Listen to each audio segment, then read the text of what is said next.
guys, welcome to Adi Cooking. இன்னைக்கு நாம பண்ண போறது பன்னீர் புஜியா.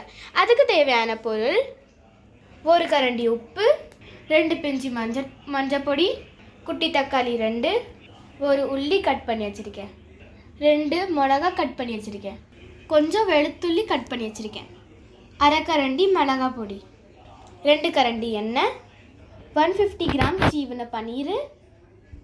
வாங்க நம்ம ரெசிபியை ஸ்டார்ட் பண்ணலாம்.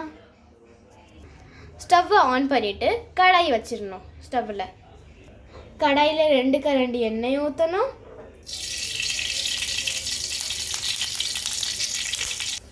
வெட்டி வச்ச வெளுத்துள்ளி,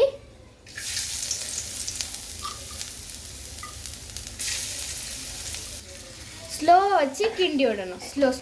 கொஞ்சம் ரெட்டான பிறகு வெட்டி வச்ச மிளகாயை போடணும். 5 செகண்டுக்கு பிறகு வெட்டி வச்ச உள்ளியை போடணும். உள்ளி வசக்குக்கு கொஞ்சோண்டு உப்பு போடணும். கொஞ்சம் ரெட்டானக்கு பிறகு தக்காளியை போடணும். அடிக்கடி நடுவில் கிண்டி விட்டுட்டு இருக்கணும். அடுத்தது 2 நிமிஷத்துக்காண்டி மூடி வச்சிடணும். அடுத்து மஞ்சள் பொடியை போடணும். மஞ்சள் பொடியை போட்டுட்டு அழகாக கிண்டி விடணும். 2 நிமிஷம் கிண்டினதுக்கு பிறகு மிளகாய் பொடி போடணும். இதை போல் ஒரு கரண்டி தண்ணி ஊற்றணும். வசக்குனக்கு பிறகு சீவன பன்னீர் போடணும். சீவன பன்னீர் போட்ட உடனே லைட்டாக கிண்டி விடணும். அடிக்கடி சைடோடு கிண்டி விடணும். தேவையான அளவு உப்பு போட்டுட்டு அழகாக கிண்டி விடணும். கொஞ்சம் மல்லிகை இலையை போட்டு கிண்டி விடணும். அழகா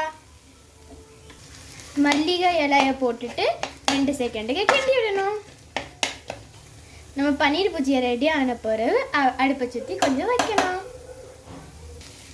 கலர் ரொம்ப நல்லா வந்திருக்கு. இனி எடுத்து பாத்திரத்தில் வைக்கணும். அடுத்து நம்ம சூப்பரான டேஸ்டியான பன்னீர் புஜியா ரெடி. உங்களுக்கு என்னோட வீடியோ பிடிச்சிருந்தா like, subscribe and share. Thank you.